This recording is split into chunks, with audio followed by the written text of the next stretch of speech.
ماہر اسے شہر سے دور کسی ویران قبرستان قبر پر چھوڑ گیا تھا۔ وہ اذہان حیات ملک جو نرم گداز بستر پر شان سے سوتا تھا آج قبر پر آ رہا ترچھا ہوش و حواس سے بیگانہ پڑا تھا۔ ملک جیسا اندھیرا تھا جب اس کی حسیات بیدار ہوئی تھی، اپنے چہرے پر کسی شے کو رنگتے محسوس کیا تو اٹھ بیٹھا۔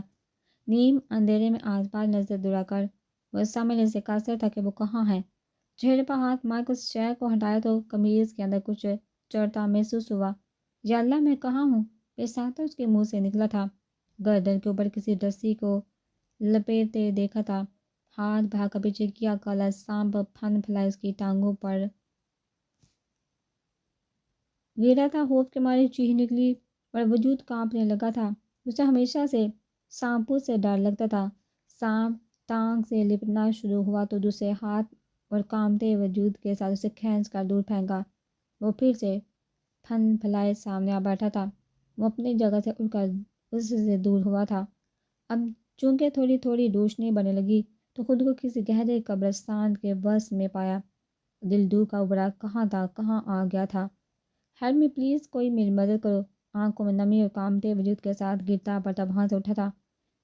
سر بری طرح چکرا رہا تھا، سانسیں تیز ہو رہی تھی۔ آس پاس کوئی زی رخ نہیں تھا، یہ شہر خاموشہ تھا اور دور دور تک وحشت کے سائے تھے۔ ابھی 2 قدم چلا ہی تھا کہ پھر سے اسی سانپ کو پھن پھیلائے سامنے بیٹھے دیکھا تھا۔ روح کا ریشہ ریشہ لرز اٹھا تھا۔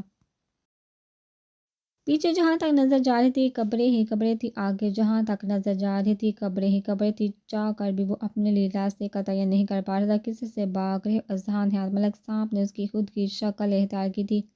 مجھے کرجن مجھے زارا کے پاس پہلی بار زندگی میں اذہان حیات ملک کے لفظ لڑکھڑاہٹ کا شکار ہوئے تھے۔ یہی تمہاری اصل ہے، دیکھو اپنے ارد گرد نظر دوڑاؤ، یہ سب لوگ بھی کبھی تم جیسے تھے، جیتے جاگتے مٹی کے پتلے، پھر یہ سب اپنی اصل کی طرف لوٹے، تم بھی لوٹو گے۔ نہیں پلیز چپ ہو جاؤ، میری زارا کہا، اسے کوئی لے گیا ہوگا۔ زارا وہ کان پر ہاتھ کے بچوں کی طرح چلایا تھا، مجھے زارا کو بچانے اسے کوئی نقصان نہ پہنچ جائے۔ وہ کان پر ہاتھ کے اندر دوڑا تھا، ٹھوکر لگی، گرا، ماتھا پتھر سے ٹکرایا، ہونٹ پر بری طرح کوئی نوکیلی چیز اندر تک گھسی تھی۔ ہمت کر کے اٹھا تھا، بہتے خون کی پرواہ کسے؟ بہتے خون کی پرواہ کیے بغیر، درد کی پرواہ کیے بغیر یاد تھا تو بس اتنا کہ زارا دریت کو بچانا ہے۔ وہ اذہان حیات ملک جسے زندگی میں کبھی کانٹا تک نہیں چبھا تھا، وہ بہتے خون کے ساتھ ویران قبرستان میں روتا ہوا زارا کرتا وہاں سے نکلنے کے لیے راستہ ڈھونڈا تھا۔ یا اللہ پلیز میری مدد فرما۔ اتنے سالوں میں پہلی بار تھا کہ اس نے رب کو پکارا تھا، مدد مانگی تھی۔ اذہان پلیز مجھے جانے دو، علیہ کے پاس وہ میرے بغیر مر جائے گی۔ اس کی آنکھوں کے سامنے زارا کا چہرہ لہرایا تھا، وہ بھی تو ایسے ہی التجا کر رہی تھی۔ اس سے بے شک اللہ اپنے بندے کی تکلیف کا بدلہ لے لیتا ہے۔ اللہ نے بتا دیا تھا اذہان کو کہ اس دن زارا کا وہ حاکم بننا بیٹھا، آج اذہان حیات ملک کا حاکم وہ خود تھا۔ آج اس کی بے بسی کی انتہا تھی، آج اس کے آس پاس کوئی رشتہ کوئی ناتا نہیں تھا، نہ ہی لوگوں کی فوج تھی۔ ویران میلوں تک پھیلے قبرستان میں آج خدا نے اذہان حیات ملک کو یہ باور کروایا تھا کہ وہ کس گمنام میں جی رہا ہے۔ وہ کیوں سب کا خدا بننا بیٹھا تھا؟ وہ حاکمیت کے نشے میں اپنی اوقات کیوں بھول گیا تھا؟ اسے یہ یاد رکھنا چاہیے تھا کہ وہ حاکی ہے، اس کا وجود حاکی ہے، بننا ہے اور اسے حق میں ہی ملنا ہے۔ دوڑتے دوڑتے اس کا سر چکرانے لگا تھا، اسے لگا تھا جہاں سے اس نے دوڑنا شروع کیا تھا وہ پھر سے وہیں پر آ کر کھڑا ہو گیا تھا۔ مجھے معاف کر دے میرے مالک، بے سادہ لبوں سے نکلا۔ اذہان بیٹا، آیت الکرسی پڑھو، ڈر نہیں لگے گا۔ اس کے کانوں میں دادو کی آواز گونجی تھی، اس نے روتے ہوئے آیت الکرسی پڑھنا شروع کی تھی اور پھر سے دوڑنے لگا تھا۔ اسے لگا تو آج یہاں سے نہ نکلا تو وہ مر جائے گا۔ اتنا خوف اسے کبھی محسوس نہیں ہوا تھا جتنا خوف آج اس کے نس نس میں بڑھ گیا تھا۔ پھر سے بھاگتے بھاگتے ٹھوکر لگی تھی، وہ پھر سے گرا تھا۔ اب تو ہاتھ بھی لہو لہان ہوئے تھے، چہرے کے بائیں گال پر بھی چوٹ لگی تھی۔ اذہان دائیں طرف بھاگا، پل بھر میں اس کی آنکھوں کے سامنے حاکم بابا کا چہرہ لہرایا تھا، ان کی آواز کان میں پڑی تھی۔ اس نے دائیں جانب بھاگنا شروع کیا تھا۔ میری روح ترسی ہے تیری خوشبو کو، تو کہیں اور جو مہکے تو تکلیف ہوتی ہے، کیا ہوا؟ ایسے کیوں دیکھ رہی؟ علیہ کو مسلسل خود کو گھوتے دیکھا تو پوچھ بیٹھی، کیا چیز بڑے پریشان کر رہی ہے تمہیں؟ اس نے ابروج کا کر پوچھا، کچھ نہیں، مجھے کیوں کسی بات نے پریشان کرنا؟ اس نے آنکھوں کی نمی پیچھے دھکیلتے ہوئے کہا تھا، ذرا دیر جھوٹ بولتی ہے تو اس کی زبان لڑکھڑاتی ہے، اور چہرے سے رونق ختم ہو جاتی کہ میری پچھلے 6 سال سے کی کہ تم پر آبزرویشن ہے، کس سے جھوٹ بول کر آئی ہو۔ اس نے پھر سے بم اچکاتے ہوئے کہا تھا، لیا ایسا کچھ نہیں، بس آئی مس عمل۔ اس نے اس کو اپنے قریب کر اس کا سر اپنی گود میں رکھا تھا۔ آئی آلسو مس عمل، پتہ ہے میں اے زی اور اے آر کو بھی مس کر رہی ہوں۔ باقی سب سے مل کر آئی، بٹ وہ لوگ ان سے مل کر ہی نہیں آئی۔ وہ شکر ہے سنان نہیں تھا، ورنہ تو مجھے وہ بالکل پسند نہیں۔ میں نہ وہاں پہنچتے ہی ماہر بائی سے ان دونوں کا نمبر لے کر ان سے کانٹیکٹ کر گئی۔ علیحہ نے آگے کا پلان بنایا، نہیں کسی سے کوئی کانٹیکٹ نہیں، وہ ہمارے لیے اجنبی ہے، ظاہر نے اسے سامنا کیا تھا۔ ایسے کیسے اجنبی، ہمارا ٹرپل اے گروپ ہے، اب ہم دوست بھی بن گئے ہیں، پھر انہوں نے تمہارے سامنے مجھے بہن بھی بولا ہے۔ وہ ہنسی ہوئی تھی، میں نے کہا نا، نہیں تو نہیں، اس بار اس نے سخت لہجے میں کہا تھا۔ ایسا کرو سنان کو گولی مارو اور عمل کی شادی اور ہان سے کروا دو، پھر تو اجنبی نہیں ہوں گے نا، پھر تو وہ فیملی بن جائیں گے، اور زیادہ دور میں تمہیں شیئر نہیں کر سکتی، نہیں تو تمہارے لیے بہت ڈیشنگ آسان بیسا۔ اس نے اپنی پوری بتیسی نکالتے ہوئے کہا تھا، لیا اب اگر تم چپ نہ ہوئی تو یہیں سے دھکا دے دوں گی۔ اسے غصہ آیا تو اس کی بات سن کر آگے دل کم جل رہا تھا جو اور وہ جلا رہی تھی۔ دے دو، مجھے کوئی اعتراض نہیں، اس نے نرمی سے اپنی آنکھیں بند کرتے ہوئے کہا تھا۔ تم بہت بلیک میل کرنے لگے ہو مجھے، اس نے اس کے بالوں میں انگلیاں پھیرتے ہوئے کہا تھا۔ تم اپنی بیٹی کا نام علیحہ رکھنا اور اسے بتانا، اس دنیا میں اگر کوئی تمہاری جان ہلکان کرتا تھا تو وہ اس کی کیوٹ حال علیحہ تھی۔ اس نے لبوں پر مسکراہٹ سے جاتے ہوئے کہا تھا، تم نہیں علیحہ، کوئی اور بھی ہے جس نے مجھے تھکا دیا، ہلکان کر دیا ہے، جس کے پریشانی میں میں دھیرے دھیرے کھل رہی ہوں۔ بس ہاں نہایت ملک جس کا کھانا کسی شہزادی کی طرح سجایا جاتا تھا، کسی ماہر شیف کی نگرانی میں بنایا جاتا، پھر بڑے عالیشان ڈائننگ پر سجا کر اس کی شایع نشان پیش کیا جاتا تھا۔ اس نے میرے لیے لائن میں لگ کر چاول لیے، انہیں میرے کہنے پر انہیں کھایا، ایک لوکل دے کے چاول اسے مرچیں لگ رہی تھی مگر وہ پھر بھی کھا رہا تھا۔ وہ چاہتا تھا، وہ مجھے خوشی تھی، وہ مجھے بتا رہا تھا کہ وہ میرے ہر رنگ میں ڈلنے کے لیے تیار ہے۔ کیا ہو تم آسان حیات ملک، پل میں بیڑیے، پل میں معصوم کبوتر، جس کو چھونے کی چاہو، جس کو پانی کی چاہو، جس کی محبت کا قرض اتارنے لگوں تو صدیاں بار دوں، مگر میں چاہتی ہوں کہ یہ بس وقتی لگا ہے، کچھ دن کا خمار، پھر تم بھی بھول جاؤ گے اور میں بھی اپنے اندر اس پنپنے والے نلے سے جذبے کو مار دوں گی۔ بس میری دعا ہے تم ٹھیک ہو جاؤ، تمہیں ہدایت نصیب ہو، پھر کبھی کوئی زارہ تمہاری اعتاب کا نشانہ نہ بنے۔ نے اپنی نمی کو اپنے ڈالا تھا، تم کھل کر رو سکتی ہو ذرا دیر، تو علیحہ نے اسے بند آنکھوں سے کہا تھا۔ اس نے علیحہ کی پیشانی پر لب رکھتے وہ بس بائیں جانب اندھا دھند بھاگ رہا تھا۔ اسے نہیں پتا اس نے حاکم بابا کی بات سن کر اس پر عمل کیوں کیا، جبکہ وہ تو ان کو جانتا بھی نہیں تھا۔ محض دیکھنے سے یا کسی کے بارے میں سننے سے کیا اس پر یقین کیا جا سکتا تھا؟ اب آر لگو یا پار، مگر حاکم بابا پر میری زیادہ کو یقین تھا تو اس نے مجھے بھی ان پر یقین ہے۔ انہیں دوڑتے ہوئے سوچا تھا، پیچھے مڑ کر دیکھا تو بہت سارے لوگ سفید لباس پہنے اس کی طرف اندھادھند بھاگ رہے تھے۔ وہ نہیں چاہتا تھا کہ اس ہجوم کی تعداد کتنی ہے، وہ یہ بھی نہیں چاہتا تھا کہ اس لمحہ با لمحہ قریب ہوتے اس ہجوم کو کیسے روکے۔ اذہان حیات عادل کرسی پر ہو، دادوں کی آواز مسلسل کان میں گونجی تھی، اذہان پیچھے مادے کو بھاگتے ہو، حاکم بابا کی آواز بھی مسلسل گونجی تھی، اذہان خدا کا واسطہ مجھے علیحہ کے پاس جانے دو، ورنہ وہ مر جائے گے۔ ہاتھ جوڑتی ہوں، زارا کی آواز بھی کانوں میں گونجی تھی، یا اللہ رحم کر مجھ اس مشکل سے نجات دلا پلیز۔ خود کی آواز بھی اس کے ارد گرد گونجی تھی، اور یہ ساری آوازیں مکس ہو اس کے دماغ پر، اس کے کانوں پر کسی عجیب ارتعاش پیدا کری۔ اس نے دوڑتے دوڑتے کانوں پر دونوں ہاتھ رکھ کر ان آوازوں کو دبانے کی ختم کرنے کی کوشش کی تھی۔ وہ اب دوڑتے دوڑتے ہانپنے لگا تھا، چہرے پر بہتے خون برف کی طرح چہر جمنے لگا تھا، جسم یہاں بستہ ہو رہا تھا اور ارد گرد چلنے والی گرم لو کے تھپڑوں نے پاؤں میں چھالے بنا دیا تھا۔ اسے نہیں پتا تھا وہ اپنی چادر کہاں بلایا، کہاں چھوڑا، اسے نہیں پتا وہ اپنا جوتا کب کھو چکا تھا۔ اسے بس وہ لمحہ یاد تھا کہ جب اس کا ہاتھ زارا کے ہاتھ میں تھا، وہ آخری لمس اس کا آشنا تھا۔ وہ دوڑتے دوڑتے اتنا ہانپ رہا تھا کہ حلق کانٹے کی طرح سوکھ گیا تھا، حلق میں کوئی لکڑی پھنسی ہو جیسے۔ وہ صحرا میں نہیں تھا جہاں گرم ریت اس کے پاؤں میں چھالے بنا دے اور گرم لوہے اس کے جسم کو جھلسا دے۔ وہ کسی بھی ٹھنڈے علاقے میں نہیں تھا جہاں مائنس ٹمپریچر ہوا اور اس کی ٹھنڈ اس کے رگوں کے خون کو منجمد کر دے، مگر اس کے ساتھ ایسا ہی ہو رہا تھا۔ ایک سیکنڈ میں وہ اپنے رگوں میں خون منجمد پاتا تھا اور اگلے ہی سیکنڈ میں وہ خود کو جلسا ہوا پاتا۔ پاؤں کے ہاتھوں کے ناخن ایک لمحے میں ٹھنڈ کی وجہ سے نیلے پڑتے تھے، اور اگلے ہی لمحے وہ اپنے ہاتھوں کی ہتھیلی کو آپ پاؤں کے چالو کو جلسا ہوا پاتا تھا۔ رحم مالک وہ بس پکار رہا تھا، حاکم قدرت کو، حاکم مولا کو، حاکم ساتھی کو، حاکم دو جہاں کو، عرش بری کے مالک کو، بحر و بر کے آقا کو، مولائے کائنات کو، عرش کے رسی کے مالک کو، جو کہ الہم سے ناز تک صرف اور صرف رحمت ہی ہے۔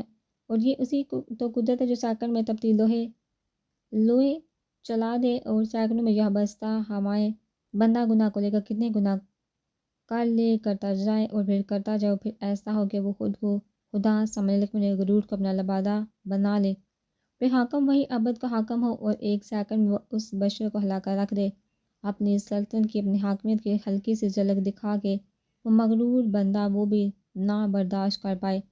ہماری جانیں کمزور ہے، بہت کمزور، ہم وہ بوجھ نہیں اٹھا سکتے جس کو ہم روز بروز اپنے گناہوں کی صورت خود پر لاد دیتے ہیں۔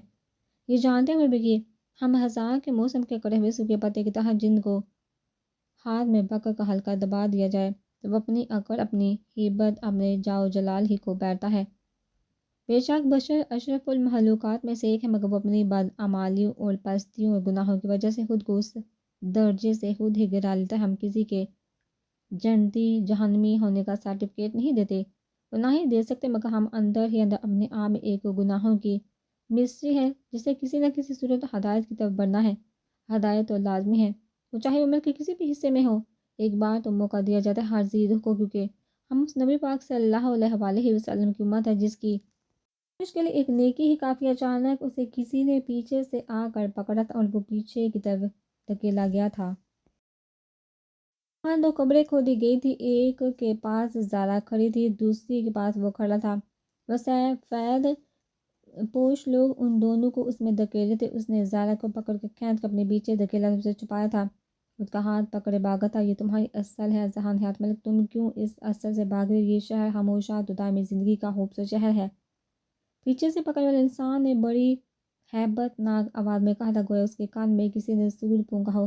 اتنی گرجدار کرت آواز اس کے کانوں نے پہلی بار سنی تھی۔ وہ بس بھاگ رہا، اس نے صادقہ تو زارا کہیں نہیں دی۔ وہ سب لوگ جس سفید لباس میں اس کے بے حد قریب سے پہلے کہ وہ اس پر چڑھائی کرتے اور وہ نڈھال ہوتا، اپنی حسیات کو حالات کے تابع کرتا، ایک چمکتا ہوا نور کا ٹھنڈا اور سفید ہالہ ان کے درمیان آیا تھا، اور وہ سب پیچھے ہٹتے چلے گئے تھے۔ ٹھنڈی بوندیں پھوار بن کر اس کے چہرے پر پڑی تھی، انہیں بے ساختہ منہ کھولا تھا، وہ بوندیں اس کے حلق کو تر کر رہی تھی، اس نے سوکھے لبوں پر زبان پھیری تھی، اس پانی کا، ان بوندوں کا ذائقہ اس کی اب تک کی زندگی میں پیے گئے ہر مشروب کو مار دے گیا تھا۔ من اعظم مبارک ہدایت کی زندگی کے لمحات مبارک، خدا کے دیے گئے اس ٹھنڈے آب کی قطرات کی پھوار مبارک۔ حاکم بابا کی آواز پھر سے کانوں میں گونجی تھی، پل بھر میں اس کی آنکھیں بند ہوئی تھی اور اگلے ہی پل وہ آنکھیں کھولے کھڑا تھا۔ وہاں زارا نہیں تھی، وہ اسے کہیں چھوڑ گئی تھی، کل رات کی طرح۔ یہ ایک ٹریفک سے بھرپور سڑک تھی جہاں ٹریفک کی گہما گہمی تھی۔ اس نے پیچھے نظر دوڑائی تھی تو درخت اور وہی دور تک پھیلے قبریں، وہ قبرستان سے نکل آیا تھا، وہ ایک آبادی کے دہانے پر کھڑا تھا، بے سہارا نظر آسمان پر اٹھی تھی، اس کے لبوں نے الحمدللہ کی جنبش کی تھی، اسے پانی کی طلب نہیں ہو رہی تھی، اب مگر لرز سے وجود پر قابو نہیں پا رہا تھا، آنسو تباتر آنکھوں سے بہہ رہے تھے، پاؤں پر اتنے چھالے تھے کہ چلنا دو بار ہو رہا تھا۔ جیب میں ہاتھ ڈال کے موبائل نکالنے کی کوشش کی تو جیب میں کچھ نہیں تھا، والیٹ بھی نہیں تھا، کیا کروں اب کہتے وہ لڑکھڑا تھا، سامنے نظر آتے پان کے چھوٹے سے ڈھابے کی طرف بڑھا تھا۔ بابا مجھے 2 منٹ گھر کال کریں، میری حالت بہت خراب ہے، کیا میں کر سکتا ہوں؟ انہیں لرز سے لفظ منہ سے نکالے تھے۔ ڈھابے والا بلا آدمی تھا، آگے بڑھ کر اسے بینچ پر بٹھایا تھا۔ کیا ہوا ہے تجھے پتر، کیوں ایسے پریشان ہو؟ ہاں پڑھا ہے، انہیں پاس پڑے کولر سے پانی کا گلاس بھر کر اسے اس کے آگے کیا تھا۔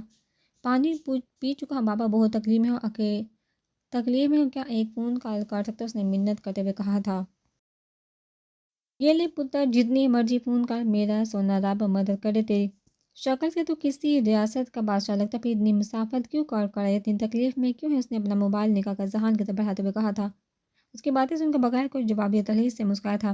وہ موبائل پکڑ کر لڑتے ہاتھوں سے ذہن پر زور ڈالتے ارحان کا نمبر ڈال کے تھا۔ ہاں ہیلو ارحان، ارحان کی آواز سن کر اس نے روتے ہوئے ٹوٹے پھوٹے لفظوں میں کہا تھا، ہیلو بھائی، کہاں ہو آپ؟ اسے پریشانی سے بےتاب ہوتے ہوئے کہا تھا، کیوں رو رہے ہیں آپ، کیا ہوا؟ اس نے کتنے سوال کر ڈالے تھے۔ میں نہیں جانتا، مجھے لے جاؤ ارحان، مجھے بہت ڈر لگ رہا ہے، میں بہت دور چلا جاؤں گا، مجھے لے جاؤ۔ وہ اب ہچکیوں سے رو رہا تھا، کسی اپنے کی آواز سن کر شاید اس کی برداشت کی حدیں پار ہوئی تھی۔ اچھا ریلیکس بھائی، کیا آپ کے پاس کوئی ہے؟ یہ کس کا موبائل ہے؟ آپ میری اس سے بات کروائیے، اس نے بےتاب ہوتے ہوئے کہا تھا۔ اس کا بھائی تکلیف میں تھا، پہلی بار اس نے اس کے روتی آواز سنی تھی۔ شیر روتے نہیں تھے، مگر ذہان حیات ملک کر رو رہا تھا۔ اس نے روتے ہوئے موبائل سامنے والے کی طرف بڑھایا تھا۔ ادیر عمر شخص نے موبائل کان کے ساتھ لگایا تھا۔ ہیلو، اس نے پکارا تھا۔ ہیلو سر، کیا میرے بھائی آپ کے پاس ہے؟ کیا وہ ٹھیک ہے؟ اس نے پہلو بدلتے پوچھا تھا۔ ہاں تمہارا بھائی ادھر ہی ہے، مگر وہ ٹھیک نہیں، اس کی حالت بہت خراب ہے سر، پھٹا ہوا چہرہ، خون جمع ہوا ہے، لباس بھی تار تار ہے۔ اس نے اذہان کا حال بتائی تھی۔ اچھا ٹھیک ہے، آپ پلیز ان کا دھیان رکھنا، ہم بس ابھی آتے ہیں، آپ جگہ بتا دیں، بس ہم آ رہے ہیں۔ آپ کا بہت شکریہ، اپنے بھائی کی بات کروائی۔ ایک گزارش ہے کہ انہیں کہیں جانے نہ دیجیے گا، میں بس آ رہا ہوں، اس نے دوبارہ سے کہا تھا۔ ٹھیک ہے بیٹا، یہ ملکہ ہنس کا علاقہ ہے، تم اس وقت کدھر ہو؟ اس ڈھابے والے نے پوچھا تھا۔ میں پاک پاتن میں ہوں، ہم ٹھیک 1 گھنٹے تک پہنچ جائیں گے، ارحان نے اسے کہا تھا اور فون کاٹ دیا تھا۔ ذہان وہیں بینچ پر لیٹ گیا تھا۔ مراد نے جب دیکھا کافی دیر تک ذہان اور ظاہرہ باہر نہ آئے تو پریشان ہونے لگا۔ پھر اس نے موبائل نکالا، ذہان کو کال کیا مگر فون نہیں اٹھا رہا تھا۔ اندر جا کر اس نے درگاہ کا کونا کونا چھان مارا تھا، پچھلی سیڑھیوں کی طرف بھی جا کر دیکھا تھا، مگر ان کا کہیں کوئی نام نشان تک نہیں تھا۔ پریشانی میں اس نے حیات ملک صاحب کا نمبر ڈال کیا تھا، مگر پھر اس کال کو کاٹ کر ارحان کا نمبر ملا تھا۔ بیل جا رہی تھی، وہ گہری نیند سو رہا تھا۔ عمل کو حصار میں لیے 2 بار 3 بار مسلسل فون بتا دیکھو سے کچھ کھٹکا تھا۔ ہاتھ بہا کر کال ریسیو کی تو مراد تھا، جس نے اسے زارا اور اذہان کا بتایا اور یہ بھی بتایا کہ وہ غائب ہے اور بہت ڈھونڈنے پر بھی اسے نہیں مل رہے دونوں۔ وہ عمل کو سوتا چھوڑ کر وہاں سے پاک پتن کے لیے نکلا تھا۔ وہاں جا کر جانے کتنی دیر وہ دونوں ڈھونڈتے رہے تھے انہیں۔ پولیس کو وہ لوگ اپنے اثر و رسوخ استعمال کر کے انوالو کر چکے تھے، مگر کوئی سراغ نہیں مل رہا تھا۔ پھر وہ صاحب ایسے تھک کر بیٹھ گئے تھے جیسے ذہان کو اور زارا کو زمین نکل گئی ہے یا آسمان کھا گیا، اور پھر ذہان کی کال کا وصول ہونے سے اندھیرے میں روشنی کی نوید سنا گیا تھا۔ دونوں ہیلی سے اتر کر مانچسٹر کی سرزمین پر قدم رکھ چکی تھی۔ نوفل ان کے آنے سے پہلے موجود تھا۔ اس نے آگے بڑھ کر دونوں کے سر پر ہاتھ رکھا تھا۔ وہ سبحان سے عمر میں بڑا تھا، شاید اس کا کوئی سیرت انہیں لی گاڑی کی طرف بڑھا تھا اور چپ چاپ اس کی ہمراہی میں چلتی ہوئی گاڑی میں بیٹھ گئی تھی۔ کیسی ہو بیٹا تم دونوں؟ نوفل نے ڈرائیونگ سیٹ پر بیٹھے ہوئے کہا تھا۔ وہ دونوں پیچھے پیسنجر سیٹ پر بیٹھ گئی تھی۔ ٹھیک ہے بھائی، زارا نے مسکراتے ہوئے کہا تھا۔ میرا نام نوفل ہے، لاہور میں ہاسپٹل میں اس کا سینئر تھا، پھر میں نے یہاں اپلائی کر لیا اور مجھے یہاں جاب مل گئی اور پھر بس اپنی فیملی کے ساتھ یہاں شفٹ ہو گیا۔ نوفل نے بھی مسکراتے ہوئے اپنے بارے میں بتایا تھا۔ جی بھائی، سبحان بھائی بتا چکے ہیں آپ کے بارے میں، زارا نے خوشگوار لہجے میں کہا تھا۔ ابھی میں تم لوگوں کو اپنے گھر لے کر جا رہا ہوں، وہاں لنچ کر لینا، سبحان سے بات کر لینا، پھر میں تم لوگوں کو تمہارے اپارٹمنٹ چھوڑاؤں گا۔ نوفل نے ڈرائیونگ پر فوکس کرتے ہوئے کہا تھا۔ جی زارا بس اتنا ہی کہہ پائی تھی۔ علیہ اس سارے لمحے میں ایک بار بھی نہیں بولی تھی۔ اسے نہ تو وہ سرزمین پسند آئی تھی اور نہ ہی وہاں کی آب و ہوا اور نہ ہی روئی کی طرح برستی برف۔ اس کا دل پریشان ہوتا عجیب سے حرصے سے، اس لیے وہ بس چپ چاپ گاڑی سے گزرتے مناظر دیکھ رہی تھی۔ کچھ دیر بعد وہ نوفل کے گھر تھی۔ نوفل کی بیوی بہت سادہ اور نیک خاتون تھی۔ اس کے 2 بچے تھے، ایک بیٹی اور ایک بیٹا۔ بیٹی 5 سال کی تھی اور بیٹا 2 سال کا۔ ایک مکمل فیملی تھے وہ لوگ۔ زارا کو ان سے مل کر ذرا بھی آکورڈ فیل نہیں ہوا تھا۔ ان کا لہجہ بہت اپنائی بڑا تھا، اسے ایسے لگ رہا جیسے وہ اپنوں میں ہی آ گئے ہے، اور کچھ دیر میں تو وہ اذہان کو بھی بھول گئی تھی۔ پھر نوفل کو سبحان کی ویڈیو کال آئی۔ نوفل نے رسمی اسلام دعا ان کی خیریت کی اطلاع دے کر فون زارا کو پکڑا دیا، جسے علیہ نے اچک لیا تھا۔ کیسا ہے ہمارا گینگسٹر؟ زبان نے اس کی سکرین پر ابھرتی تصویر دے کر پوچھا تھا۔ یہ کس برفیلے شہر میں بھیج دیا پیٹر مین، مجھے کی بالکل پسند نہیں، اس نے سبحان سے گلا کیا تھا۔ پیٹر مین کی جان صدا تھوڑی رہنا ہے وہاں، بس 2 ماہ کی بات ہے، پھر ہم واپس آ جائیں گے یہاں اپنے ملک۔ اس نے اسے تسلی دی تھی۔ وہ ناراض تھی اور اسے چپ چاپ دیکھتی جا رہی تھی۔ یہ ناراض مت ہو یار، دیکھو یہ تمہاری صحت کے لیے ہی ہے، وہاں علاج ہوگا تمہارا، اور پھر وہ جگہ وہ شہر بہت خوبصورت، ہم روز رائڈ پر جایا کریں گے، میں بھی رات تک تم لوگوں کے پاس ہوں گا۔ اس نے اسے پھر سے تسلی دی تھی۔ تو ٹھیک ہے، پھر پیٹر مین عمل کو لے کر آنا۔ اس نے خوش ہوتے ہوئے کہا تھا عمل کو نہیں لا سکتا، یا اگر عمل کو لے آئے تو گھر پر کوئی نہیں ہوگا، اور ایسے اکیلے گھر پر کوئی بھی قبضہ کر لے گا، اور گھر تم لوگوں کا اس میں درید انگل کی جاتے، ہم ایسے ہی اسے کھو نہیں سکتے۔ اس نے اپنے لیے اسے سمجھانے کی کوشش کی تھی۔ اچھا ٹھیک ہے، مگر پیٹر پین جلدی آنا۔ اس نے دل پر پتھر رکھ اس کے ساتھ ایگری کیا تھا۔ تم ٹھیک ہو؟ علی نے موبائل زارا کو دیا تھا۔ اب زبان اسے پوچھا تھا وہ ٹھیک ہے، کچھ ہوا تو نہیں اسے؟ زارا کو اپنی کافی فکر سے تو بس اذہان کے بارے میں پوچھنا تھا، پتہ نہیں ابھی تک تو کوئی ہنگامہ نہیں ہوا، سب بہت خاموش ہے، شاید وہ گھر تک نہیں پہنچا، پھر اس کا کسی سے کانٹیکٹ نہیں ہوا۔ سبحان نے عام لہجے میں کہا تھا۔ ماہر سے پوچھا وہ اسے کہاں چھوڑ کر آئے؟ اسے سبحان کے جواب سے تسلی نہیں ہوتی۔ ہاں، ماہر کہہ رہا تھا وہاں سے 50 کلومیٹر دور چھوڑ کر آیا۔ سبحان نے پھر عام سے لہجے میں جواب دیا تھا، زیادہ سنسان تو نہیں تھی جگہ؟ اگلا سوال کیا تھا؟ نہیں، یہ میں نے نہیں پوچھا اتنی ڈیٹیل سے۔ سبحان اب بیزار ہوا تھا۔ دیکھو سبحان، اسے زیادہ تکلیف نہیں ہونی چاہیے، وہ پلو کی طرح پلا ہوگا، کانٹا چبھنا بھی اس کی ذات پر بڑی تکلیف کی طرح گزرتا ہوگا۔ ظلم کرنا جانتا، ظلم سہنا نہیں، وہ اوپر سخت اور دل کا نرم، اسے اس کی برداشت سے زیادہ نہ آزمانا۔ انہیں بڑائی آواز میں کہا تھا زارا مجھے اس سب باتوں سے غرض نہیں، میری طرف سے وہ مرے، it's none of my business, تم سیو ہو، دیٹس دا پوائنٹ، جو کچھ پیچھے چھوڑ کر آئے اس کو بھولنے کی کوشش کرو، ہماری زندگی میں کوئی ذہان حیات ملک نہیں تھا، یہ بات یاد رکھنا۔ نے بیزار لہجے میں سے سمجھاتے ہوئے کہا تھا اور فون بند کر دیا تھا۔